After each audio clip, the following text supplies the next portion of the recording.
DBm திருச்சபை தலைமைத்துவத்திற்கு எச்சரிக்கை கடிதம். பொருள்: அவசர எச்சரிக்கை.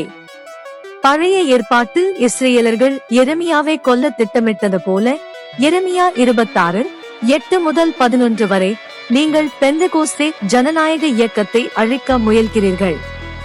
உடனே மனம் திரும்புங்கள். ஒரு விஷயம் தெரியுமா? கடவுளின் ஒரு தீர்க்கதரிசி உயிரோடே புதைக்கப்பட்டார். ஆமா, அவர் பாவம் செய்ததால இல்ல, உண்மையை சொன்னதால. எரேமியா 38 வரும் சம்பவம் இது. எரேமியா யாரையும் ஏமாத்தல, பொய் பேசல, கடவுள் சொன்னதை சொன்னார். நீங்க கடவுளிடம் திரும்பலனா இந்த எருசலேம் நகரம் விழும்னு எச்சரிச்சார். ஆனா அந்த உண்மை தலைவர்களுக்கு பிடிக்கல. அதனால என்ன பண்ணினாங்க தெரியுமா? ஒரு இருண்ட அழுக்கான சேறு நிறைந்த நிலவரை பள்ளத்துக்குள்ள எரேமியாவை தள்ளிவிட்டாங்க.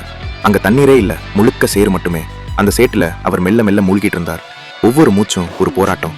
மேல நகரம் சாதாரணமா நடக்குது, கீழே ஒரு தீர்க்கதரிசி மரணத்தை நெருங்கிட்டு இருந்தார். அப்போ எல்லாரும் மௌனமா இருந்தாங்க. ஆனா ஒரே ஒருத்தன் மட்டும் இல்ல. அவன் பேர் எபெத் மெலேக். அவ யூதனும் இல்ல, அரசனும் இல்ல, அதிகாரமும் இல்ல, ஒரு சாதாரண வெளிநாட்டு அரண்மனை ஊழியன். ஆனா அவ மனசுல கடவுள் பயம் இருந்தது. அவ இதை கேள்விப்பட்ட உடனே துணிச்சலா அரசன் கிட்ட போய் சொன்னான். அரசே, இது தீமை. தீர்க்கதரிசி அங்கேயே பசியினால இறந்து போயிடுவார்.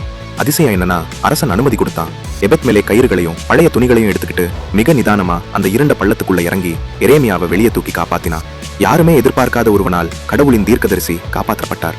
அதுக்கப்புறம் கடவுள் என்ன சொன்னார் தெரியுமா? நீ என்ன நம்பினாய், அதனால இந்த நகரம் விழும் நாளிலே நான் உன்னை பாதுகாப்பேன். இதுதான் உண்மை. கடவுள் பிரபலமானவர்களை தேடுவதில்ல, பெரிய பதவி இருக்கணும்னு அவசியம் இல்ல, உண்மையான இருதயம் இருந்தா போதும். சில நேரம் ஒரு தீர்க்கதரிசியை மீட்பவர் யாராலும் கவனிக்கப்படாத ஒரு சாதாரண மனிதராக இருக்கலாம். அடையாறு விசுவாசிகளை மிரட்டல் விடுவதை நிறுத்துங்கள். அடையாறு ஊழியர்களை கட்டுப்படுத்தி உண்மையான பரிசுத்தவான்களுக்காக நின்ற விசுவாசிகளை புறக்கணிக்க நினைக்கும் இரும்பலியூர் தலைமையக ஊழியர்களே, மனதிரும்புங்கள். வெளிப்படைத்தன்மையை மீட்டெடுங்கள். இல்லையெனில் கர்த்தரின் நியாய தீர்ப்பு வரும். எரேமியா 36:31, 1 பேதுரு 4:17. என் வார்த்தை அக்கினியைப் போலும் கன்மலையை நொறுக்கும் சம்மட்டியைப் போலும் இருக்கிறதல்லவோ என்று கர்த்தர் சொல்லுகிறார். எரேமியா 23:29. ஆகையால் மனதிரும்புங்கள். கிறிஸ்துவின் நாமத்தில். பெந்தெகோஸ்தே ஜனநாயக இயக்கம்.